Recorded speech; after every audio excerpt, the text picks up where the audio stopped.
슬로우 뉴스의 이정환 대표 모셨습니다. 어서 오세요. 네, 안녕하십니까. 네, 그리고 오랜만에 다시 모셨는데요. 미디어오늘의 노지민 기자 모셨습니다. 어서 오세요. 네, 안녕하세요. 잘 지내셨습니까? 네. 그리우셨습니까? 뭐, 오랜만에 보니까 더 좋은 것 같습니다. 아, 그렇습니까? 네, 가끔 봐야겠군요. 뭐 자주 봐도 괜찮습니다. 알겠습니다. 저희가 특집으로 미디어 현상을 좀 진단을 하고 있는데요. 오늘 그 세 번째 시간입니다. 이름하여 요점 정리 정성시대. 이렇게 표현해도 되겠죠? 그죠? 요즘 짧은 내용, 그다음에 요약 정리된 내용이 상당히 성해지고 있다라고. 그러니까 예를 들어서 유튜브만 하더라도 쇼츠. 네. 사실 저도 쇼츠 많이 보는데 그거 보다 보면 시간 가는 줄 모르겠던데요. 그냥 쫙쫙쫙 올리다 보니까 이거 있고 하나하나 좀 현상을 좀 봤으면 좋겠습니다. 일단 좀 많이 나왔던 이야기고 요즘 젊은 층은 영화도 네. 다 보는 게 아니라 요약본을 본다. 이 얘기는 사실 뉴스도 나왔고 그런 실제로 그런 게 많습니까? 그렇죠. 뭐 시성비라는 말이 있잖아요. 에? 들어보셨어요? 시성비. 이거 꽤 나온 지 오래된 말이기는 한데. 시간 가성비죠. 네, 가성비 아니라 이제 가격이 아니라 시간 대비 성능을 이야기하는 거거든요. 그러니까 뭐 영화 같은 경우도 그렇고 요즘에 시리즈물이 굉장히 많잖아요. 그렇다 보니까 이걸 다 내가 볼지 말지 결정을 하기 전에 시리즈물을 요약본을 좀 본다거나 아니면 그냥 결말 포함 영상 같은 걸 몰아보기 영상으로 보고 나서 아 내가 이 드라마를 다 봤다라고 생각하는 것에 준하는 생각을 하게 되는 경우도 있는 거죠. 그래요. 그게 이제 갈수록 이제 그 현상이 더 이제 확산되고 있는 거고. 이게 이제 현상이라기보다는 그냥 일반적인 소비 습관이 된 것 같아요. 그러니까 저작권 논란도 있었는데 아예 제작사에서 이렇게 그 미리 보기나 다시 뭐 압축해서 보는 걸 아예 계약해가지고 하는 경우도 있고요. 쇼츠를 쫙 쪼개가지고 계속 마케팅 수단으로 해서 이제 본판으로 끌어들이는 건데 말씀하신 것처럼 이제 요약본만 보거나 쇼츠만 쭈루룩 보고 이제 다 봤다고 생각하는 경향이 있습니다. 근데 제가 요약본을 본 적이 없어서 갑자기 급 궁금해지는데 영화 요약본은 스포가 다 노출이 됩니까? 그래서 스포가 있는 게 있고 없는 게 있고 또 영상을 보다 보면 여기부터는 스포가 있으니까 영화를 보고 보실 분들은 나중에 보셔도 된다 이렇게 표기를 하는 경우도 있고요. 그래요? 그래서 보니까 그 YG앱 리테일 조사에서 한국인들이 월 쇼츠를 무려 48시간을 봅니다. 그러니까 하루 1시간 이상을 본다는 거죠. 그렇네요. 네. 근데 이제 스트리밍, 이제 넷플릭스나 이제 OTT 서비스 이용 시간은 월 9시간 정도밖에 안 됩니다. 그러니까 실제로 아마 이제 특히 청년들은 2030 세대들은 이제 넷플릭스 가입비도 부담스러운 분들은 유튜브에서 이 짧게 쪼개진 그 요약본들을 보고 끝내는 거죠. 근데 지금 이게 그 영화 요약본 말고 유튜브 동영상 같은 경우도 갈수록 쇼츠 이게 더 지금 득세를 하는 경향이 있는 거 아닌가요? 그렇습니다. 그 국감이나 뭐 상임위 회의들 보면 의원들끼리 서로 쇼츠 분량 다 땄으면 내려가라라고 얘기하고 이제 의원실에서 이렇게 쇼츠 전담 그 보좌 직원을 둬가지고 이렇게 쇼츠를 미리 막 포유하는 모습을 찍어가지고 짧게 1분째 올려가지고 이렇게 오늘 회의 다 끝난 그런 느낌으로 찍기도 합니다. 그렇죠. 특히 정치인 관련 쇼츠 같은 것들을 보면은 방금 말씀하신 것처럼 뭔가 사자후를 한다거나 뭐 참교육을 한다거나 뭐 호통을 치는 모습이 주로 짧은 임팩트 있는 영상으로 만들어지기 쉽기 때문에 아무래도 그런 류의 영상이 좀 많이 유통되고 있죠. 근데 이게 영상만이 아니라 기사 같은 경우도 활자 매체에서의 기사도 이게 그 지면에서는 어차피 지면의 한계가 있기 때문에 별로 나타나질 않지만 온라인판 같은 경우는 언제부턴가 뭐가 되게 많아졌냐면 옛날 은어로 7마리 미다시라고 해서 이게 그 기사 제목 밑에 막 6, 7줄이 막 달리더라고요 보니까 어느 순간부터인가. 그러니까 말 그대로 기사 요약이잖아요 이것도. 이게 보통 언제부터 이런 식으로 나타나는지 트렌드가. 그 다음 포토셋 다음이 먼저 시작했는데 한 벌써 그 10년 다 돼갑니다. 2017년부터 시작했으니까 이제 기사 내용을 쭉 뽑아가지고 앞에 이제 요약을 붙여서 나름 뭐 되게 이 혁신적인 나름 시도라고 생각했는데 이제 아마 우려하시는 것처럼 그게 과연 기사의 내용을 전체 다 담고 있느냐 그리고 기사는 사실 디테일에 악마가 디테일인 게 아니라 진실과 맥락이 디테일에 숨어 있는 경우가 많은데 대부분 다 이제 거기서 읽고 끝내버리는 경우가 많다는 거죠. 그러니까요. 사실 근데 남 얘기할 게 아니라 저희도 인터뷰 속기록 올리는데 보면 그거 많이 하던데. 네. 그렇죠. 이게 아무래도 요즘 너무 많은 콘텐츠가 있기 때문에 눈을 잡아 끄는 게 중요하고 그래서 텍스트 같은 경우도 요약본을 좀 보려고 하는 그런 의도가 있어서 저희가 그 기사를 쓸 때도 연구 논문 같은 거를 쓰다 보면은 요약을 하는 내용을 세 줄 요약을 먼저 위에다 올리는 경우도 있거든요. 논문도요? 네. 근데 이제 AI가 요약한 거랑 조금 차이가 있긴 합니다. 근데 이 한마디로 이야기하면 짧은 그 컨텐츠인데 네. 짧은 컨텐츠의 원조하면은 트위터라고 봐야 되는 거 아닌가요? 180자. 140자였는데요. 180자 아니었나요? 네, 140자입니다. 140자인데 사실 말씀하신 대로 트위터에 이렇게 짧게 요약해서 던지는 그 메시지들. 근데 저는 이제 그 뭐 보면서 그런 생각을 하는데요. 그러니까 요약이 늘 나쁘다기보다는 요약이 사실은 정말 중요한 기술이긴 하죠. 우리 이제 언론에서도 잘 읽히는 기사들은 예를 A4용지 뭐 5장짜리 기사가 있다. 근데 그 기사를 끝까지 읽게 만들려면 중간중간 굉장히 임팩트 있는 중간 제목을 달아야 되거든요. 그리고 중간 제목이 살아있으면 기사를 끝까지 읽게 되는데 보통 읽다가 기사를 대부분 닫고 나가버리잖아요. 근데 핵심을 함축하는 능력이 매우 중요한데 이 지금 이제 그 돌아다니는 그런 세 줄 요약 같은 것들은 사실 맥락을 다 거세버리거나 아니면 요약이 돼 있는 것 같지만 실제로 그 되게 단편적인 그 이 사실들만 끌어내 가지고 실제 전체 풍성한 맥락을 전달하지 못하는 그런 문제가 있는 것 같습니다. 그러니까 좀 AI 요약 같은 거를 보면은 어떤 조사 결과에 대해서 요약을 시키잖아요. 그러면은 정말 그 조사의 개요에 대한 걸 위주로 요약을 하거든요. 이 조사가 가지고 있는 함의나 메시지 같은 것들은 좀 생략되는 경우들이 있고, 그리고 트위터 같은 경우랑 뭐 최근에 쇼츠랑 조금 다른 측면이 있는 것 같은데, 트위터는 메시지 중심이고 텍스트이기 때문에 조금 더 능동적으로 해석이 필요한 콘텐츠이고, 또 탈해라고 하잖아요. 원글에 이렇게 뭐 리트윗을 한다거나 뭐 답글 같은 것을 달면서 기존의 메시지가 조금 확장되는 측면이 있는데 쇼츠는 아무래도 좀 이미지적이고 바로 뭐 감각을 자극하고 그리고 내가 지금 보는 것 다음에 무슨 콘텐츠가 나올지 예측하지 못하는 상태에서 상대적으로는 좀 수동적으로 콘텐츠를 소비하게 되는 경향이 있는 것 같습니다. 근데 이게 좀 이것도 이제 한 10년 정도 된 얘기지만 언젠가 언론계에서 이런 얘기가 막 운이가 된 적이 있어요. 기사라고 하는 것은 어차피 있었던 일의 재구성이다. 그래서 재구성을 하다 보니까 어차피 이거 재구성 자체가 왜곡이다. 따라서 내러티브 저널리즘이 필요하다. 기억나시죠? 그렇죠. 언론계에서 막 그 얘기 한때 나왔던 거. 그러니까 사건 기사를 하나 쓰더라도 예를 들어서 어떤 그 사건의 전개순이라든지 이런 식으로 맥락을 살려줘야 그것이 사실에 더 부합되는 보도다. 이런 뭐 주장이 있었는데 지금 나타나고 있는 경향은 정반대잖아요. 오히려. 그죠?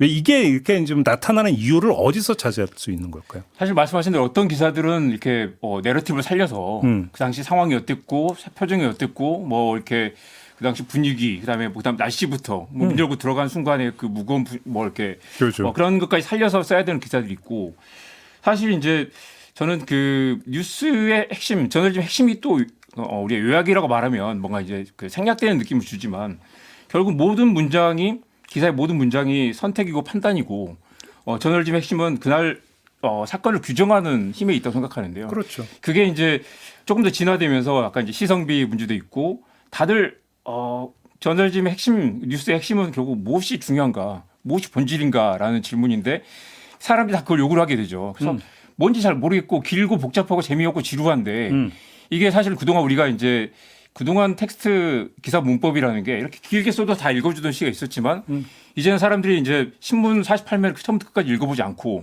온라인에서는 그게 오래됐지만 우리가 따라가지 못했던 거죠. 제목이 100개가 있는데 굳이 뭘 선택할 것인가 그리고 그 선택하면 파편화된 상태로 뉴스를 읽게 되는데 그런 상황에서 갈수록 이제 독자들의 인내심은 줄어들고 온라인에서는 그 맥락이 단절된 상태로 읽을 수밖에 없는데 그렇기 때문에 더 계속해서 핵심 한 줄 더 이렇게 전달하는 사람이나 받는 사람이나 그렇게 좀 더 짧게 본질에 접근하려는 그런 시도가 있는데 정작 그런 의도와 달리 이런 이제 그 요약하는 그런 이제 그 짧은 요약과 정리들이 그 내용을 충실히 담고 있는가라는 건 사실 의문이긴 합니다. 그러니까 저는 실감을 한 게 얼마 전에 부정선거 토론회 있었죠. 7시간짜리.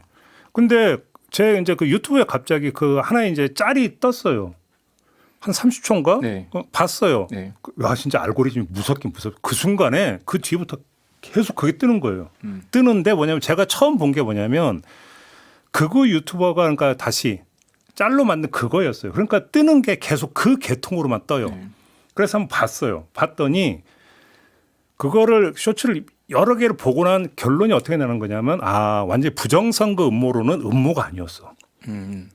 너무나 설득했고 사실 설깃하던가요? 그러면서 이준석은 거의 그러니까 속칭 여기 유튜브니까 이 표현에도 발렸어. 네. 인식이 딱 그렇게 가는 거예요. 그것만 따라가다 보니까.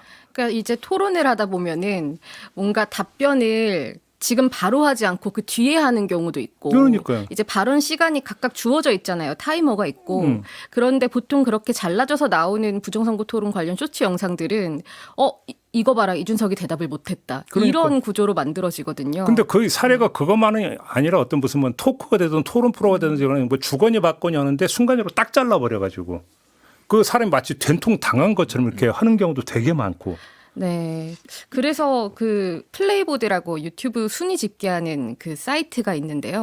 거기에서 최근 한 주간의 그 주간 쇼츠 순위 뉴스 정치 분야에서 한 10개 정도 보면은 거기에서 많이 나오는 게 뭐 이재용, 이부진 재벌가 그리고 부정선거 그리고 또 이제 뭐 이재명 대통령 관련 쇼츠 같은 것들이 있거든요. 예. 그런데 방금 말씀하신 것처럼 부정선거 콘텐츠 같은 경우는 이준석이 제대로 대답을 하지 못했다라는 식으로 만들어진 콘텐츠들이 있고 그리고 이재명 대통령 관련해서는 최근에 이제 관광전략회의를 할 때 하나투어 대표가 한 발언이 있었어요. 이제 그 현지에 가서 직접 현지 업체들과 경쟁을 하고 싶은데 그게 좀 어렵다라는 대목이었거든요.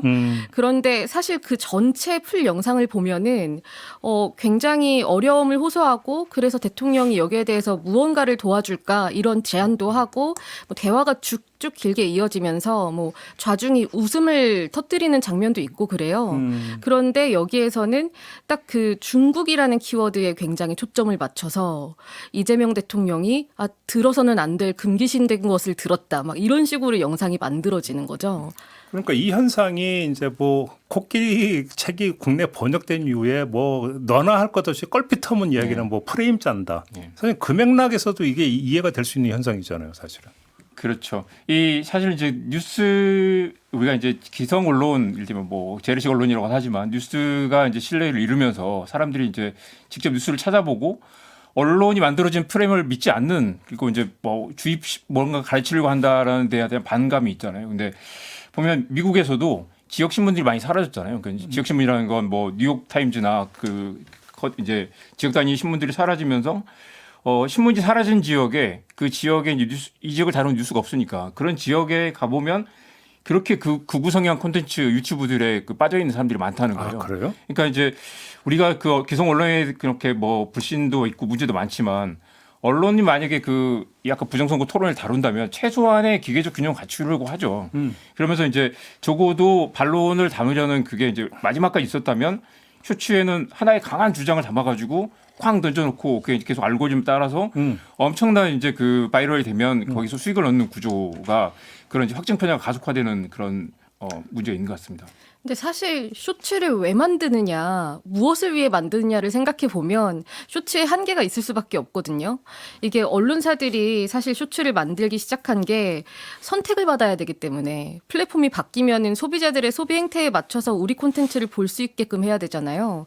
그런데 처음에 한 2021년 정도에 쇼츠가 처음 도입됐을 때 그때 만드는 쇼츠는 이렇지 않았어요. 언론사가 만드는 영상들이. 그래요? 뭐 익스플레인 영상이라고 하잖아요. 해설 영상 그리고 뉴스를 요약해서 정리해주는 영상 이런 것들을 만들다가 점점 가성비가 좋은 쇼츠를 생산하는 식으로 바뀌어 왔거든요. 네.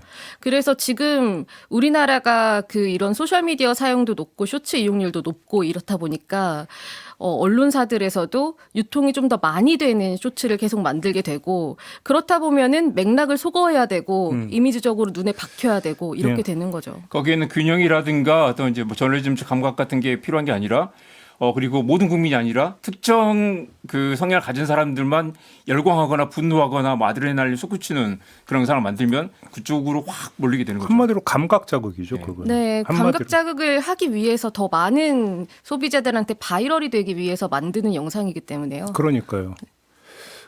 한마디로 얘기하면 또 감각 자극이고 그 얘기는 맥락의 제거잖아요. 맥락의 제거. 그러니까 이제 사람들 보고 입체적으로 좀 봐라라는 얘기를 참 쉽게 하는데 오히려 입체적으로 보는 걸 막고 있는 거 아닙니까? 그렇죠. 저는 이제 그래서 아까 그 요약 이야기 했을 때 이제 오면서 준비하면서 그 생각을 했는데요.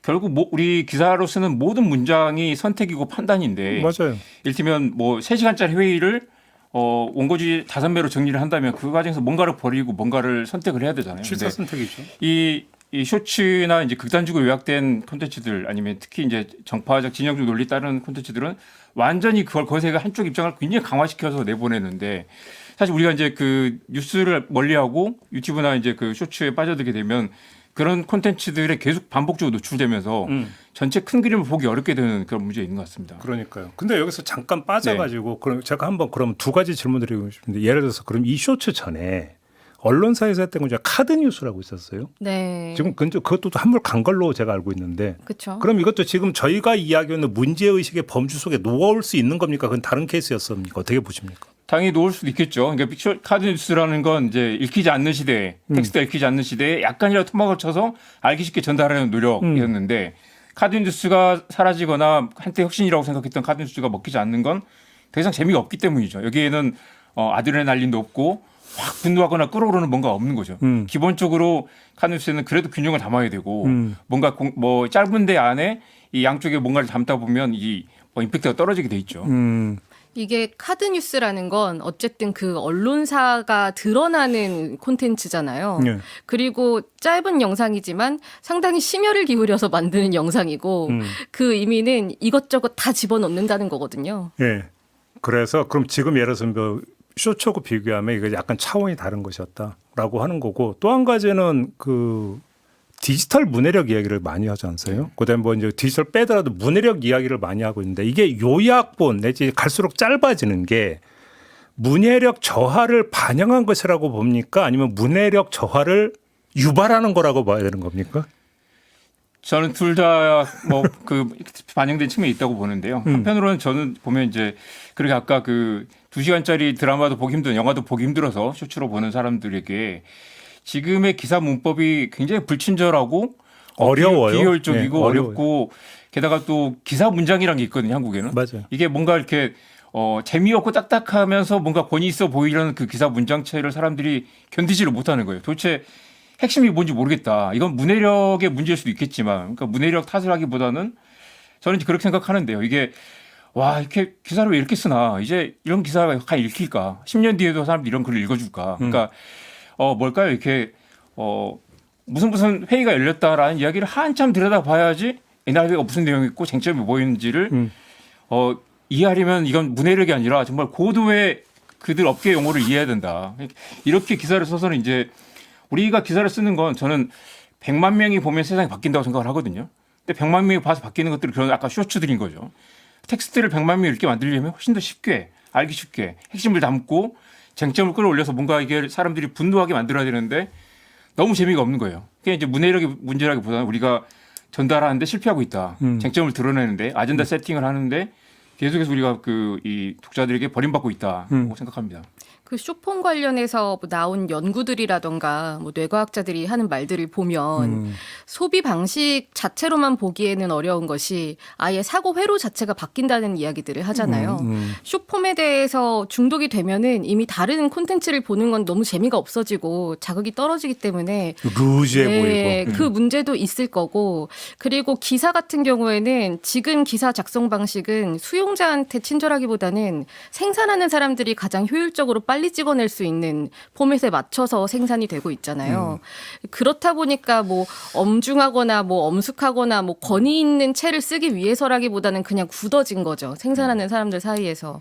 그래서 사실 조금 더 공을 들여서 엄중함은 좀 덜어내고 좀 엄정함은 살려서 기사를 만들어가는 변화가 아무래도 필요한데 이게 여러 가지 이유로 잘 되지 않고 있는 거죠. 전에 그 로렌스 레식 교수 이제 정보공유 운동 하시는 분이 한국에 와가지고 그런 말을 했는데요. 이것은 브레인 해킹이다. 뭐냐면 이제 우리가 이걸 아까 보셨다시피 이걸 좋아서 보는 게 아니라 한번 보면 계속 그걸 보게 되고 사실은 이제 이걸 보다 보면 뇌가 바뀌어서 어느 순간 이걸 더 많이 보도록 시스템이 만든다는 거죠. 그 플랫폼과 알고리즘이 이걸 계속 봐야지 광고 매출 늘고 조회수가 늘고 이 반복 그 재방문 횟수가 느니까 사람들이 이걸 그냥 좋아서 보게 만드는 게 아니라 좋아하도록 이 뇌를 움직여 버린다는 거죠. 그러면 이제 나의 의지와 상관없이 내가 이걸 좋아서 보는 게 아니라 좋아하게 만들어지도록 그렇게 시스템이 설계가 돼 있다는 것입니다. 근데 이게 사실 낯선 얘기고 최근의 일이 아닌 게 저희가 가만히 생각해보면 헐리우드 영화를 보면 원리는 옛날부터 작동을 했었어요. 그러니까 헐리우드 영화를 보면 일단 딱 영화 시작하면 때려 부수고 네. 자동차 추격신 나오고 막 이러잖아요. 일단 먼저 때려버리고 임팩트 있는 것부터 때려버리고 이렇게 쭉 가고 그다음에 딱 정해진 어떤 시간 지나면 또 한 번씩 뭐 액션 나오고 뭐 이러는 거잖아요. 그것도 우리 볼수 있게 한번 그걸 빠져들면 계속 그 영화를 좋아하도록 내가 이미 뇌가 바뀌어 있다고 볼 수 있겠네요. 어떻게 보면. 그렇죠. 근데 이제 영화 같은 경우는 수시간을 계속 앉아서 집중해서 봐야 되잖아요. 그러니까 자주 때려 부셔야지. 네. 근데 이제 때려 부셔도 이제 사람들이 더 자극적인 콘텐츠가 많기 때문에 영화 지금 한국 영화, 외국 영화 지금 2019년 대비 절반 수준밖에 안 됩니다. 근데 여기서 그러면 이제 본질적인 질문이 나오는데 비즈니스적인 측면에서는 충분히 이해를 할 수 있어요. 이렇게 해야 사람들이 더 즉각적으로 반응하고 열렬하게 반응하고 또 살 수 있다. 그렇기 때문에 이게 더 많이 팔리는데 도움이 된다. 이건 너무나 그러니까 그 자명한 사실인데 이게 그러면 저널리즘 가치의 어떤 그 비춰본다면 바람직한 현상이냐는 또 다른 평가의 문제가 아니겠습니까? 왜냐하면 그게 감각 자극으로 그러니까 계속 이렇게 내달려 버린다라고 한다면 이른바 론이라고 하는 언론의 론이라고 하는 게 성립이 될 수 있겠느냐라는 문제가 여기서 제기가 될 수 있거든요. 이 점은 어떻게 보십니까? 두 분은? 아무래도 그 짧은 콘텐츠에서 그런 저널리즘의 본령을 다 수행할 수는 없을 거예요. 그래서 지금 언론사들이 많이 착각하는 것 중에 하나라고 보는 게 이게 약간 좀 미끼 상품처럼 될 수 있다고 생각하는 경향도 있는 것 같거든요. 유튜브 채널 같은 것에 좀 들어오게끔 하는. 그런데 사실 쇼츠 영상 같은 건 이게 많이 생산될수록 그 언론사에 대해서 신뢰도가 높아진다거나 본 콘텐츠를 보러 들어오지는 않을 거예요. 그냥 그것만 소비하고 말죠. 네. 그죠. 그래서 지금 언론사가 생산하는 뉴스만 근데 유튜브에서 뉴스로 생산되는 게 아니고 여러 불특정 다수가 생산하는 것들이 뉴스인 것처럼 받아들여지고 있기 때문에 네. 사실 이 언론의 책임만 가지고 얘기하기에는 어느 정도 한계가 있는 것도 사실입니다. 말씀하신 대로 뉴스와 뉴스가 아닌 것의 경계가 허물어져 있는 상태고 사람들이 뭔가를 이제 본다는 범주 안에 쇼츠와 드라마 그 토막낸 것과 그다음에 온갖 인터넷 밈과 뉴스가 지금 섞여 있는 상태라서 당연히 여기서 독자들을 확보하려는 그 노력은 필요하죠. 그리고 저는 이제 언론사 전략 차원에서라도 어떻게든 쇼츠와 밈과 유튜브에서 살아남는 전략을 만들어야 한다고 생각합니다. 그리고 한편으로는 모든 독자들 다 가져갈 수 없는 거고요. 이제 뉴스는 굉장히 소수의 그 뉴스 고관여자들, 정책 결정권자들의 아주 취향 상품으로 굳어질 수도 있을 텐데 여전히 거기 머물러 안 되고 계속 이걸 확장을 해야 되겠죠. 그러니까 이제 새로운 문법에 맞는 새로운 그 이 콘텐츠 전략이 필요한데 이런 이제 극단적인 그 이 브레인 해킹 시대에 이제 거기에 기성 언론사들이 굉장히 뒤처져 있거나 전략을 찾지 못하고 있는 것도 사실이고요. 또 하나는 예. 이게 저는 이제 언론사 경영을 해봤기 때문에 사실 이제 이게 독자들이 선택하는 상품이 아니라는 게 근본적인 문제라는 생각이 듭니다. 재미가 없으면 회사가 망해야 되죠. 안 읽으면 망해야 되는데 지금 이 시장은 그냥 기업 광고만 붙들고 있으면 적당히 사람 짓고 계속 굴러가는 시장이기 때문에 퀄리티 경쟁이 없고 지금 이제 유튜브나 쇼츠나 이런 이제 온라인 바이럴 콘텐츠에 매몰되는 일정 특정 부서의 매출을 이 전체 회사의 그 어떤 브랜드라든가 회사 생존과 상관없는 그런 분야에서 계속 그런 이제 회사의 어떤 브랜드라든가 신뢰 자산을 깎아먹는 식으로 지금 영업이 되고 있는 거죠. 근데 근본적인 문제가 이게 있는 거죠. 그러니까 지금 우리나라뿐만 아니라 오히려 우리나라는 덜 한 편이라고 진단도 가능한 것 같은데 외국을 보면은 이른바 정치 양극화를 넘어서 정서 양극화가 너무 심해지고 있다. 네. 그러니까 정서 양극화가 심해지다 보니까 이른바 공론장이 지금 무너지고 있다. 공론장이 무너지다 보니까 민주주의가 완전히 지금 위기에 빠져 있다. 이 얘기를 하고 있어요. 그런데 정서 양극화를 부추기는 것이 결국은 이 감각 자극이라고 볼 수 있는 건데 그러면 감각 자극을 우선시하는 어떤 전달 형식의 변화가 오히려 정서 양극화를 계속 촉진해 들어간다면 그거는 사실은 저널리즘이라고 하는 기능은 뭐냐면 가장 기본적으로 공론장 모델에 기초하고 있는 거잖아요. 공론을 매개한다라고 하는 거거든요. 언론의 역할은. 근데 이건 자기 부정인 거잖아요. 약간 좀 단순화한다면. 그렇게도 볼 수 있는 거 아닙니까? 이게. 그러니까 너무 옛날 얘기 같지만 제가 기자 수업 볼 때 선배들이 저한테 뭐라고 그러셨냐면 기사에 수식어 넣지 마라. 네. 금기 사항 중에 1번이 수식어 금지였어요. 예를 들어서 저기 영장 실질 심사를 받고 나오는 살인 피의자가 웃음을 지었다면 앞에 비열한 웃음을 지었다. 비열하는 수식어인데 넣지 마라. 왜? 그게 독자들에게 선입견을 주기 때문에 넣으면 안 된다. 그러니까 제가 이 얘기를 왜 하냐면 고리타분한 옛날 얘기를 하고자 함이 아니라 옛날에는 그렇게 짓고있는데 지금은 뭐냐면 오히려 그걸 넣는 걸 지금 권장하는 거죠. 비열한 웃음을 지었다가 핵심 키워드가 되는 그게 돼야 팔리는 것이 되어버렸다는 거니까 과연 지금 나타나고 있는 것이 그러면 저널리즘이라는 어떤 그 가치가 바뀌었느냐 아니면 일탈한 것이냐 이거에 대한 진단이 필요하다는 거죠. 저는 이제 그 생각을 해봤는데요. 그러니까 이제 우리가 요약 전성의 시대니까 예를 들면 이런 걸 생각해봤어요. 의대 정원 확대에 문제 있다. 그러면 이제 의사 부족 해결을 위해서 의대 정원을 추진한다라는 것과 또 하나는 의대 정원을 의료계가 반발하고 있다. 같은 사안에 어떻게 규정할 거냐. 아까 말씀하신 것처럼 이제 비열하지 않느냐라는 거 규정하는 것과 그건 아주 이제 감정이 들어간 그렇죠. 부분이지만 그걸 절제한다고 하지만 사실 우리가 쓰는 모든 기사에 판단이 개입돼 있다는 거죠. 맞아요. 그건 누구의 관점에서 그 사실을 읽게 하느냐의 문제에 있어서 주어와 수어가 바뀌는 거죠. 금투세 폐지가 주가 상승을 견인했다라고 볼 수도 있겠지만 이제 주가가 올랐으니까 금투세를 도입해야 된다는 주장이 있는 거죠. 뭘 선택해서 어떻게 전달할 것이냐. 그게 이제 우리 기사에는 사실 그동안 기사에는 이게 잘 드러나지 않거나 두루뭉술 뭉개거나 재미가 없거나 진짜 중요한 쟁점을 독자들이 이해하지 못하게 만들었는데 저는 이제 어떤 중요한 쟁점들은 강력하게 어떤 이제 그 주장을 드러내는 그 논쟁적인 그 글쓰기가 필요한 시대도 됐다라는 생각도 합니다. 그게 아까 말씀하신 것처럼 과거에는 기자들은 물러나 있고 주장을 드러내지 않으면서 이렇게 그러니까 해야 되지 뭐 그렇게 이제 이정환 기계적 객관성을 유지하는 그런 시대가 있었지만 지금도 약간 달라졌다는 생각도 들어요. 이정환 대표의 저지하게 저도 동의하는데 이른바 이제 저널리즘의 가장 기본적인 출발점 사실과 의견의 분리를 얘기를 하는데 철학자는 이런 사람들이 그런 얘기를 해요. 과연 그 의견에서 분리되어 있는 객관적 사실이라는 게 존재할 수 있는지 저는 존재할 수 없다고 생각하거든요. 사실을 전달을 하는데도 어떤 그 단어를 써서 전달을 하는가 이미 거기는 가치가 내재되어 있다는 거예요. 그래서 그거는 분리될 수가 없다.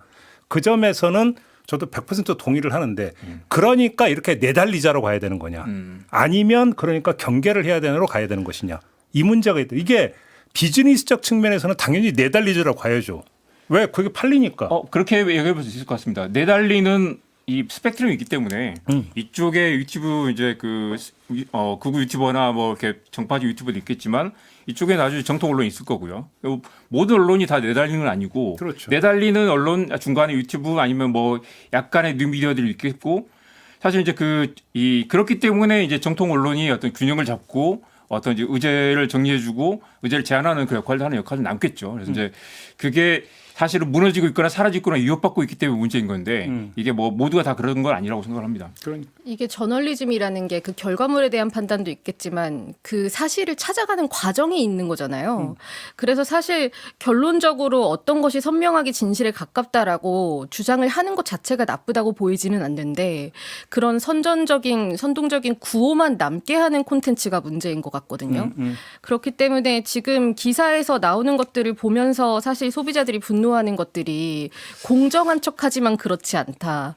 그냥 본인들이 알리고 싶은 사실만 알린다 이런 건데 이 사실을 결과를 도출하기 위해서 어떤 과정을 거쳤는지 이런 걸 명확하게 밝혀주는 게 좀 기본적인 원칙이 돼야 될 것 같아요. 그러니까요. 언젠가부터 언론계 한쪽에서 이 표현을 많이 쓰대요. 공통사실.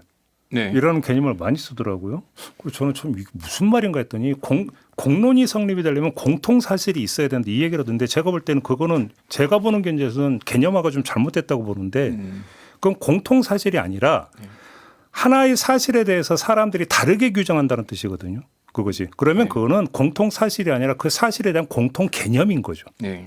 공통 개념이라는 오히려 이제 그 개념이 오히려 더 정확한 개념이라고 봐야 되는데 문제는 A라고 하는 어떤 있었던 일에 대해서 그거를 기술을 하는 데 있어서 알파라고 기술할 수도 있고 베타라고 기술할 수도 있다라는 것이죠. 그래서 알파로 기술하느냐 베타로 기술 여기에 이제 프레임 이론이 끼어 들어가면서 의도적으로 전략적으로 이렇게 해야 된다까지가 이제 부추겨지고 있는 건데 그게 아니라 그런 감마라고 하는 공통의 개념 하에서 얘기가 될 수 있느냐 없느냐 이 얘기가 돼야 되는 거잖아요.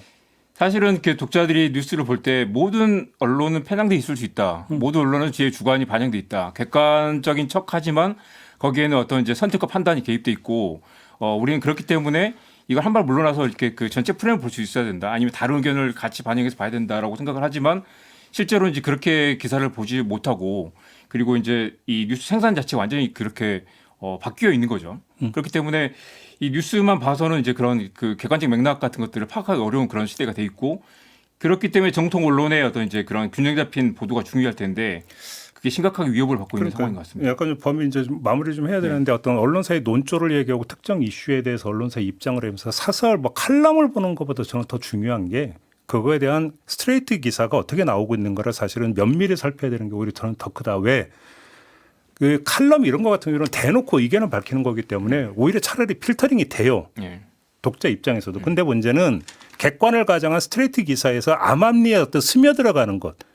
스며든다라는 표현을 많이 쓰잖아요. 그게 사실은 제일 무서운 건데. 스트레이트의 제목 뽑기, 그렇죠. 그다음에 뭐 어떤 전체 논조를 가지고 그렇죠. 강한 주장을 드러내는 경우가 많이 있죠. 그렇죠. 오히려 이제 경계를 해야 되고 사실은 비평이 이루어져야 되는 게 저는 그 영역이라고 보거든요. 근데 이거는 좀 아직은 좀 소홀한 부분들이 좀 있는 것 같아요. 부족한 부분들. 그리고 그게 좀 극단화된 게 우리가 지금 이야기했던 맥락이 거세된 짧은 컨텐츠. 이게 좀 약간 극단화된 형태라고 볼 수 있을 것 같고. 그리고 또 한편으로는 기성 언론의 기사 작성 방식이 외면받은 것 중에서 맥락에 대한 설명을 제대로 하지 않는다라는 거잖아요. 그 유튜브에 있는 매체들이 호응을 받게 된 거는 그냥 몇 조각 사실이 이런 것처럼 단정지어서 나오는 기사들인데 이런 맥락들을 풀어서 설명하니까 훨씬 더 이해가 되고 아 이게 어떤 이야기구나라는 게 와닿는다라는 건데 그런 역할을 사실 언론이 잘 못하고 있다는 점은 반성을 해야겠죠. 그러니까요. 그 얘기하면 제가 꼭 드는 예가 하나 있는데 마지막으로 옛날 얘기지만 꽤 된 기사인데 그 신문에 보면은 1단짜리 사회 기사가 사회면 기사가 있어요. 약간 황당 사건이라는 까십성 다루는.